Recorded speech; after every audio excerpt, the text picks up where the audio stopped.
Hi hello friends, నమస్తే and welcome to ఆరోగ్యమే మహాభాగ్యం. ఏంటి ఇక్కడ ఉన్నాను అనుకుంటున్నారా? ఏ లేదండి, ఇప్పటి వరకు మనం మన ఆరోగ్యమే మహాభాగ్యంలో స్విమ్మింగ్ గురించి తెలుసుకున్నాం, జిమ్ గురించి తెలుసుకున్నాం, అలాగే ఇంకా వివిధ రకాలైన ఆరోగ్య ఎక్సర్సైజెస్ గురించి తెలుసుకున్నాం, అదేవిధంగా మార్షల్ ఆర్ట్స్ గురించి కూడా తెలుసుకుంటూ ఉన్నాం. అయితే ఈ మార్షల్ ఆర్ట్స్లో కీలకమైన ఎక్సర్సైజెస్ అండ్ కఠినమైన ఎక్సర్సైజెస్ చైనాలో ఏ విధంగా చేస్తారో మనం మన నెల్లూరులో రియాలిటీగా చూపిద్దామని ఇక్కడికి వచ్చేసాం. సో వీళ్ళు చేయబోయే రియాలిటీ, ఆ ఎక్సర్సైజెస్ ఏంటి, ఆ థ్రిల్లింగ్ స్టంట్స్ ఏంటో ఇప్పుడు మనం చూసేద్దామా?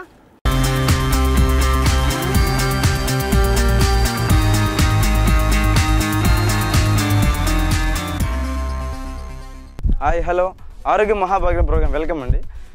ఇప్పుడు వరకు మనం ఏంటంటే ఇండోర్లో ట్రైనింగ్ ఎలా చేయాలి, defence, offence, attack, padding, punches ఇలా చేయడం నేర్చుకున్నాం అనమాట. అదేవిధంగా అవుట్డోర్ అంటే ఇప్పుడు మన ఎగ్జాంపుల్ మనం నేర్చుకున్న ఎప్పుడు కూడా మనం ఇలా యూస్ చేయాలని ఏం చేయాలన్నా కానీ ఫస్ట్ మన అవుట్డోర్ అనమాట. అంటే ఇప్పుడు ఎగ్జాంపుల్ మనం ఇండోర్లోనే కాకుండా అవుట్డోర్కి వెళ్ళినప్పుడు ఏంటంటే మనకి రియాలిటీ వస్తుంది. ట్రెడిషనల్ లెవెల్లో ఏంటంటే ఇంతకుముందు అంతా అవుట్డోర్ ట్రైనింగ్ ఉండేది అనమాట. తర్వాత రావడం ఏం జరిగింది, సిటీ కల్చర్ వచ్చేసిన తర్వాత అది ఇండోర్లో చేయడం, ఒక సీక్రెట్గా చేయడం ఇలా జరుగుతుంది అనమాట. కానీ మనం అవుట్డోర్లో చేసినప్పుడు ఏంటంటే మనకి ఎన్నో అవంతరాలు ఇవన్నీ మనం ఎదుర్కోవాల్సి వస్తుంది అనమాట. ఇప్పుడు ఎగ్జాంపుల్ మనం ఈ మౌంటైన్ మీద చూసారు కదా, ఎంత పెద్ద మౌంటైన్. ఇప్పుడు మనం నరసింహకొండ కొండ మీద ఉన్నాం అనమాట. నరసింహకొండ ఒక పార్ట్, అన్ని కొండల్లో ఒక కొండపై ఉన్నాం. ఈ కొండపైన చూసినట్లే ఇది కొండలన్నిటికీ మధ్యలో ఉంది. అదేవిధంగా చుట్టూ ప్రాంతాలు చూసారు కదా, ఇక్కడ ఏంటంటే న్యాచురాలిటీ, అంటే న్యాచురల్గా ఆ ఎయిర్ కానీ ఇక్కడ క్లైమేట్ కానీ మొత్తం న్యాచురల్గా ఉంటుంది అనమాట. ఇప్పుడు మన సిటీ కల్చర్లో చూసామంటే మనకి అంత పొల్యూషన్ ఇలా ఉంటుంది అనమాట. ఇలాంటి ఏరియాలో మనం బ్రీత్ అవుట్ చేసినా కానీ ఆ లైఫే ఉత్సాహము ఎంతో ఆనందదాయకంగా ఉంటుంది అనమాట. అదేవిధంగా ఇలాంటి ఏరియాలో ఎక్సర్సైజ్ వచ్చి అంటే ప్రశాంతంగా వచ్చి ఎక్సర్సైజ్ చేయడం వల్ల ఏం జరుగుతుందంటే మైండ్ కూడా ఎంతో పీస్ఫుల్గా ఉంటుంది.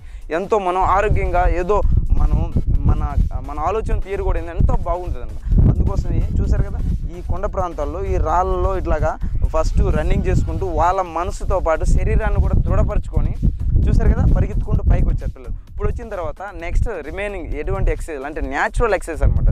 అంటే వేరే విధంగా కాకుండా ఉన్న ప్రదేశంలో ఉన్న వాటితోనే మనం ఎక్సర్సైజ్ ఎలా చేయాలి, ఏ విధంగా చేయాలనేది ఇంటర్నేషనల్ లెవెల్ చైనా షావులిన్ టెంపుల్లో ట్రైనింగ్స్ మనం ఇప్పుడు నేర్చుకుందాం.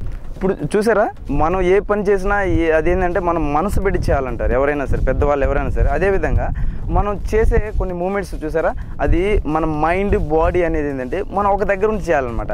అలా చాలామందికి ఏంటంటే మైండ్ ఒక దగ్గర, బాడీ ఒక దగ్గర, వాళ్ళు కాన్సన్ట్రేషన్ లేకుండా ఎలా విధంగా చేస్తుంటారు అనమాట. అట్లాగా వాళ్ళు మైండ్ బాడీ ఒకే విధంగా కాన్సన్ట్రేషన్, మనకి ఏకాగ్రత అనేది పెరిగే దానికోసం అనమాట.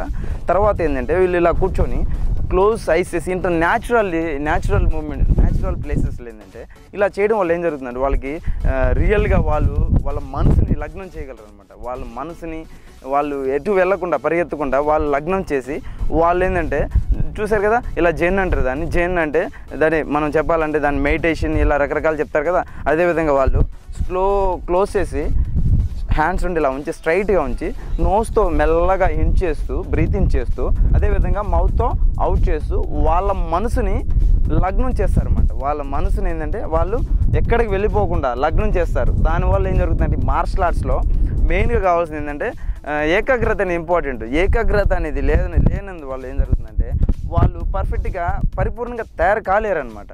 అదే ఈ మనసు లగ్నం అవడానికి ఇలాంటి మెడిటేషన్ ఎక్సర్సైజ్ చేయడం వల్ల ఏం జరుగుతుందంటే వాళ్ళ బాడీ మైండ్ కూడా వాళ్ళు ఇలా కాన్సన్ట్రేషన్ అనేది పెరుగుతుంది అనమాట. చూసారు కదా, స్లోగా నోస్తో ఇన్ చేస్తూ మెల్లగా అవుట్ చేయాలన్నమాట. ఇలా మెల్లగా బ్రీత్ అవుట్ చేసేటప్పుడు వాళ్ళ మనసుని ఏం చేయాలంటే ఆ బ్రీతింగ్ మీద ఉంచాలన్నమాట. ఆ ధ్యాస అనేది ఏంటంటే మనం తీసుకున్న నిశ్వాస మీద, ఆ బ్రీత్ మీద వాళ్ళ ధ్యాస ఉంచినప్పుడు ఏం జరుగుతుందంటే వాళ్ళు వేరే వాటి విషయాల మీద వెళ్లకుండా వాళ్ళ మనసును లగ్నం చేస్తారు. ఇంకోటి ఏంటంటే ఇక్కడ ఎటువంటి డిస్టర్బెన్స్ అనేది ఉండదు. డిస్టర్బెన్స్ అనేది ఇప్పుడు చెప్పాలంటే డిస్టర్బెన్స్ అంటే ఒక ఎయిర్ మట్టుకే మనకు చూసారు ఎంత ఫ్లో అవుతుందో, ఎంత సౌండ్ వస్తుందో ఆ ఎయిర్ సౌండ్ వస్తుంది, కానీ మిగతా ఏం రాదు. ఇక్కడ మనం ఏంటంటే ఇట్లా చేయడం వల్ల మనకి ఎంతో న్యాచురాలిటీ వస్తుంది అనమాట. ఎంతో మనం ఏదో గెలుపునే విధంగా మనకు ఆ తృప్తి అనేది మిగులుతుంది అనమాట. చూసారు కదా ఇలాంటి ఎక్సర్సైజ్. అంటే తర్వాత అప్పుడు మనము మౌంట్ పైకి రావడం, అదేవిధంగా వచ్చిన తర్వాత ఇలా మెడిటేషన్ చేయడం వల్ల చాలా ఉపయోగాలు ఉన్నాయి. చూసారు కదా, తర్వాత మనం ఇది అయిపోయిన తర్వాత మెడిటేషన్ అయిన తర్వాత ఒక హాఫ్ అన్ అవర్ తర్వాత రిమైనింగ్ ఎక్సర్సైజ్లు ఎలా చేయాలి, ఫిజికల్ ఎక్సర్సైజ్, స్ట్రెంత్ ఎక్సర్సైజ్ ఎలా చేయాలని మనం రిమైనింగ్ నేర్చుకోవడం. ఓకేనా, చూసారు కదా ఇలా బ్యాలెన్స్ అనమాట. అంటే వాళ్ళ బాడీని ఏంటంటే బ్యాలెన్స్ చేస్తారు. కాన్సన్ట్రేట్గా వాళ్ళు ఏంటంటే మైండ్ని బాడీ ఇందాక వాళ్ళు మెడిటేషన్ చేయడం జరిగింది, అంటే జెన్ చేయడం జరిగింది. అదేవిధంగా ఇప్పుడు ఏంటంటే ఇప్పుడు ఒక స్టోన్స్ ఏంటంటే మాబు స్టాండ్లో కూర్చొని బ్యాలెన్స్ చేస్తారన్నమాట. అక్కడ ఏంటంటే మన మనసుతో పాటు ఏంటంటే బాడీని కూడా స్ట్రాంగ్ చేసుకుంటారు. చిన్న విషయం ఏం కాదు, అంటే బరువైన రాళ్ళు అవి చూడడానికి చిన్న రాళ్ళు కనపడుతున్నాయి కానీ బరువుగా ఉంటాయి అనమాట. ఇప్పుడు బ్యాలెన్స్ చేసుకుంటూ ఉంటారు అనమాట. అదేవిధంగా ఇప్పుడు హెడ్ పైన కూడా ఒక స్టోన్ పెట్టి బ్యాలెన్స్ చేసుకుంటూ వెళ్ళాలి. ఇప్పుడు బ్యాలెన్స్ చేస్తారు. ఇప్పుడు హెడ్ మీద కూడా స్టోన్ పెట్టి బ్యాలెన్స్ చేసుకుంటారు అనమాట. చూసారు కదా, స్ట్రైట్గా ఉండి ఇప్పుడు ఏంటంటే హ్యాండ్స్ స్ట్రైట్ చేస్తూ బ్యాలెన్స్ చేసుకుంటూ, అదేవిధంగా హెడ్ పైన ఉన్న స్టోన్ కూడా బ్యాలెన్స్ చేసుకుంటూ ఉండాలన్నమాట. బ్యాలెన్స్ చేస్తారు. చూసారు కదా, ఈ విధంగా ఇక్కడ ఏంటంటే టోటల్ బాడీ అంతా స్ట్రాంగ్గా ఉండాలి. దాంతోపాటు బ్యాలెన్సింగ్ కూడా అనమాట. బ్యాలెన్సింగ్ ఎక్సర్సైజ్ ఇది బ్యాలెన్సింగ్ అనమాట. బ్యాలెన్సింగ్ చేస్తేనే చూసారు కదా, హ్యాండ్ బాడీ మొత్తం బ్యాలెన్సింగ్ అట్లా బ్యాలెన్స్ చేసుకుంటారు. అదేవిధంగా అప్పుడు స్టాండ్ మార్చి ఒక లెగ్ ముందు పెట్టి, ఇది కుంభు స్టాండ్ అనమాట. కుంభు స్టాండ్లో కింద స్ట్రైట్గా ఉండి బ్యాలెన్స్ చేస్తారు. బాడీ స్ట్రైట్గా ఉండాలన్నమాట. స్ట్రెచ్ చేసి హ్యాండ్స్ స్ట్రైట్గా ఉండి బ్యాలెన్స్ చేయాలి. ఇలా చేయడం జరుగుతుందంటే హ్యాండ్స్లో పవర్ పెరగడం, అదేవిధంగా స్టాండ్స్లో, లెగ్స్లో, బాడీలో బ్యాలెన్స్తో పాటు పవర్ అనేది ఇంప్రూవ్ అవుతుంది అనమాట. బ్యాలెన్సింగ్ అనేది మనకి చాలా ఇంపార్టెంట్. బాడీ బ్యాలెన్స్ చేయడం అనేది చాలా ఇంపార్టెంట్ అనమాట. బాడీ బ్యాలెన్స్ చేయడం కూడా మనకి ఎక్సర్సైజులు, మూమెంట్స్ వాటన్నిటి కూడా చాలా ఉపయోగపడుతుంది అనమాట. చాలా అదేవిధంగా మనం నెక్స్ట్ ఫర్దర్ ఇప్పుడు ఎగ్జాంపుల్ మూమెంట్స్ చేసేటప్పుడు, కిక్స్ చేసేటప్పుడు ఇలాంటి బ్యాలెన్సింగ్ ఎక్సర్సైజ్లు మనకి ఎంతో ఉపయోగపడతాయి అన్నమాట. చూసారు కదండి, డౌన్. అదేవిధంగా ఇప్పుడు మనం ఏంటంటే ఇప్పుడు ఫ్రాగ్ జంప్ అనమాట. ఈ ఫ్రాగ్ జంప్ ఎక్సర్సైజ్ ఏంటంటే జంప్ చేస్తూ హ్యాండ్స్ స్ట్రైట్గా ఉంచుకుంటూ ఇలా ఈ ఎక్సర్సైజ్ చేయడం వల్ల ఏం జరుగుతుందంటే లెగ్స్ అన్నీ కూడా ఫుల్ స్ట్రాంగ్గా తయారవుతాయి అనమాట. ఫుల్ బాగా స్ట్రాంగ్గా తయారయ్యి వాళ్ళు ఏంటంటే లెగ్స్ పరంగా, కిక్స్ పరంగా అంతా వాళ్ళు హుషారుగా, అంటే బాడీలో యాక్టివ్నెస్ కానీ అన్ని విధాలు వాళ్ళు స్ట్రాంగ్గా తయారవుతారు అనమాట. హ్యాండ్స్ బ్యాలెన్స్ చేసుకుంటూ అలా జంప్ చేస్తారు అనమాట. చూసారు కదా, 2 legs close, Mabu down, ready, 1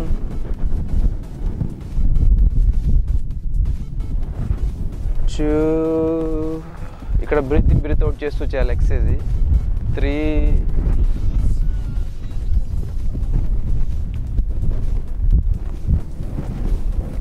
4, left leg lift చేస్తూ ముందుకు పుష్ చేయండి. 5, right hand crane, then turn this side,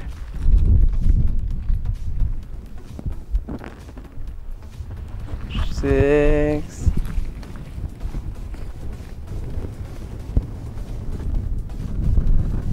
చూసారు కదా. ఈ ఎక్సెల్ ఎందుకోసం అంటే ఈ ఎక్సెల్ బాడీలో మొత్తం టోటల్ బాడీ, అంటే ఇప్పుడు ఎగ్జాంపుల్ మనం ఫాస్ట్గా చేయడం జరిగింది. కొన్ని ఎక్సెల్ ఏంటంటే చాలా ఫాస్ట్గా చేస్తాం అనమాట. కానీ ఈ ఎక్సెల్ అనేది చాలా స్లోగా చేస్తున్నాం. స్లోగా చేయడం ఏం జరుగుతుందంటే బాడీ పరంగా దీన్ని తాయిచి ఎక్సర్సైజ్ అంటారు అనమాట. ఇది ఫర్దర్గా నెక్స్ట్ క్లాస్లో మనం ఎలా చేయాలి, ఎందువల్ల ఉపయోగం అనేది మొత్తం నెక్స్ట్ క్లాస్లో మనం ఏంటంటే నెక్స్ట్ మన ఇన్స్టిట్యూట్కి వెళ్ళినప్పుడు అక్కడ చూపిస్తాను, మీకు నేర్పిస్తాను అనమాట. ఈ తాయిచి ఎక్సర్సైజ్ ఏంటంటే ఇప్పుడు ప్రపంచం మొత్తం కూడా ఏంటంటే ఈ తాయిచి అనేది ఎక్కువ పాపులర్ అవుతుంది అనమాట. ఎందుకని పాపులర్ అవుతుందంటే కొంచెం ఏజ్ అయిన తర్వాత ఈ మార్షల్ ఆర్ట్ ఏంటంటే కొందరు ఏజ్ అయిన తర్వాత ఒక 40, 50 అయిన తర్వాత వాళ్ళు ఈ మార్షల్ ఆర్ట్ ఎక్సర్సైజ్లు, హార్డ్ ఎక్సర్సైజ్లు ఇవన్నీ ఎక్కువ చేయలేరు అనమాట. కాబట్టి వాళ్ళు ఈ తాయిచి అంటే దీన్ని చైనీస్ మెడిసిన్ అంటారు. అంటే ఎగ్జాంపుల్ ఇప్పుడు మన ఏదైనా ఇంజురీ, ఏదైనా జబ్బు, ఏదైనా దెబ్బలు, ఇలాంటి వాటికి ఏంటంటే ముందుగా మనం ఈ తాయిచి ఎక్సర్సైజ్ చేయడం వల్ల ఏం జరుగుతుందంటే అంటే ముందుగా మన ఫ్యూచర్లో ఏమైనా జరగబోయే, ఇప్పుడు ఎగ్జాంపుల్ లెగ్స్ పక్షవాతం రావడం, లేదు హ్యాండ్స్, అదేవిధంగా వాళ్ళు హార్ట్ స్ట్రోక్స్, ఇలాంటి రకరకాల జబ్బులు వస్తుంటాయి కదా. ఏజ్ అయిన తర్వాత ఏంటంటే ఏదో ఒకటి వస్తుంటాయి అనమాట.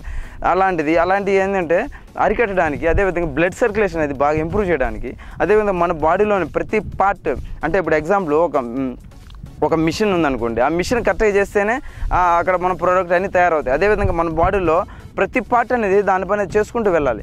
ఆ పార్ట్ చేయకుండా వెళ్ళకుండా, ఆ పార్ట్ అనేది సరిగ్గా జరగకుండా ఆగిపోవడం ఏం జరుగుతుంది, దానివల్ల వాళ్ళకి ఎంతో నష్టం జరుగుతుంది అనమాట. వాళ్ళు ఏంటంటే అనారోగ్యం పాలవుతారు అనమాట. అదేవిధంగా ఈ ఎక్సర్సైజ్ చేయడం వల్ల ఏం జరుగుతుందంటే అలాంటి మనకేంటంటే అలా మన బాడీలోని పార్ట్స్ కొన్ని మొరాయించడం, అంటే ఇప్పుడు ఎగ్జాంపుల్ ఇప్పుడు హార్ట్ అనుకోండి, హార్ట్ స్ట్రోక్, అంటే ఇప్పుడు ఎగ్జాంపుల్ ఇంతకుముందు 50, 60 అన్నప్పుడు వాళ్ళకి హార్ట్ స్ట్రోక్లు తగిలేవు అనమాట. కానీ ఇప్పుడు ఏం జరుగుతుందంటే 30+ వచ్చేస్తున్నాయి, 30లోనే వచ్చేస్తున్నాయి హార్ట్ స్ట్రోక్లు. చిన్నపిల్లలు కూడా వస్తున్నాయి. హార్ట్ స్ట్రోక్లు అని ఎందుకు వస్తాయి, వాళ్ళు ఫిజికల్గా అదేవిధంగా మెంటల్గా అదేవిధంగా వాళ్ళు ఫిజికల్ యాక్టివిటీస్ లేకపోవడం ఏం జరుగుతుందంటే వాళ్ళకి ఇలాంటివి జరుగుతున్నాయి. కాబట్టి మనం ఏంటంటే ఇలా ఫిజికల్ తాయిచి అంటే చైనీస్ మెడిసిన్ ఎక్సర్సైజ్ ఇలాంటి exercise physical martial art exercise ఇలా చేయడం వల్ల ఏం జరుగుతుందంటే వాళ్ళు ఎంతో హెల్తీగా స్ట్రాంగ్గా తయారవుతారు అన్నమాట. స్ట్రాంగ్గా తయారవుతారు. అదేవిధంగా వాళ్ళు ఫ్యూచర్లో ఏంటంటే ఇలాంటి వాటికి లోను కాకుండా ఇలాంటి వాటికి గురి కాకుండా వాళ్ళు హెల్తీగా ఉంటారనమాట. చూసారు కదా, ఇప్పుడు మనం మెల్లగా కొంచెం చేయడం జరిగింది.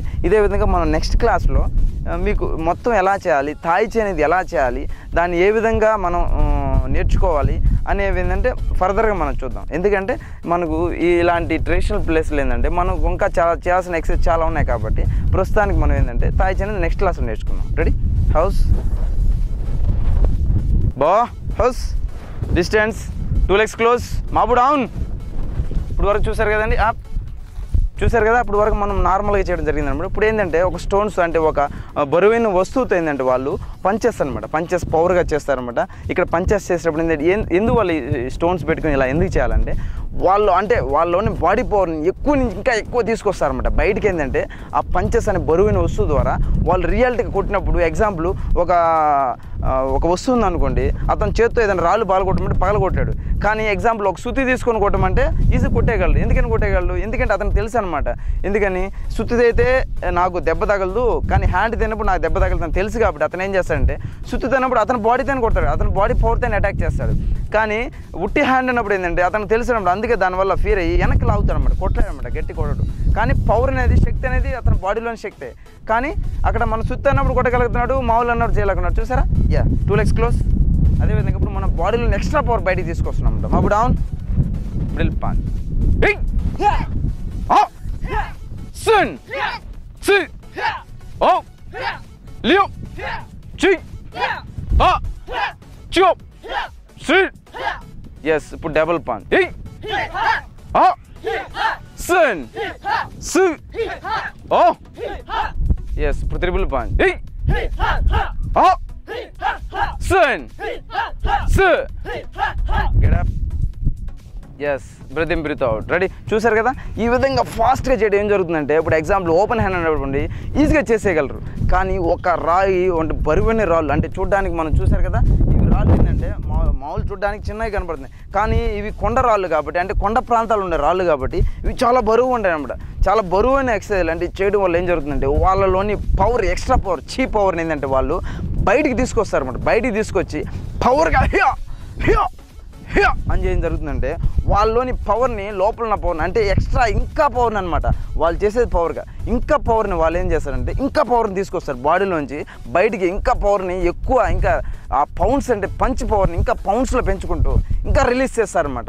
ఇంకోటి ఏంటంటే ఈ రాళ్ళతో చేసేటప్పుడు వాళ్ళు బ్యాలెన్స్ కూడా చేయాలి. ఇక్కడ బ్యాలెన్స్ చేసుకుంటూ ప్లస్ బరువైన వస్తువుని బ్యాలెన్స్ చేసుకుంటూ పంచ్ రిలీజింగ్ ఏంటంటే పవర్ రావాలన్నమాట. పవర్గా చేస్తారు. పంచ్ రిలీజింగ్ కూడా ఏంటంటే పవర్గా చేయాలి, బ్యాలెన్స్ చేయాలి, పవర్ చేయాలి. ఇంకోటి స్టాండ్ కూర్చోవాలి, ప్లస్ కాన్సన్ట్రేషన్ కూడా చేయాలి, గ్రూప్గా చేయాలి, ప్లస్ దాంతోపాటు షౌట్ హియా అంటూ చేయాలన్నమాట. ఇవన్నీ కూడా ఇంపార్టెంట్. అదేవిధంగా ఇప్పుడు మనం ఇప్పుడు వరకు మిడిల్లో చేశారు, అదేవిధంగా అప్పర్లో ఉంది, అదేవిధంగా డౌన్లో కూడా అనమాట. డౌన్ పంచెస్ ఉన్నాయి. అదేవిధంగా ఇప్పుడు మనం చూసారు కదా, ఇప్పుడు చేసిన పంచెస్ అప్పర్లో కూడా ఉంటాయి, అదేవిధంగా డౌన్లో ఉంటాయి. ఇప్పుడు మనం మిడిల్లో చేసాం కాబట్టి ఎగ్జాంపుల్ సేమ్ అలాగే అప్పర్ డౌన్ ఉంటాయి కాబట్టి మనం మళ్ళీ మీరు చేసుకోవచ్చు. తర్వాత ఇప్పుడు మళ్ళీ సైడ్కి చేస్తారు. ఇప్పుడు చైనీస్ పంచెస్ ఎలా చేస్తారు? చైనీస్ పంచెస్ కుంబు స్టాండ్లో సైడ్కి చేస్తారు. ఇందాకేం చేశారు? స్ట్రైట్గా చేశారు. ఇప్పుడు సైడ్కి చూసుకుంటూ చేస్తారు. రెడీ? 2 legs close.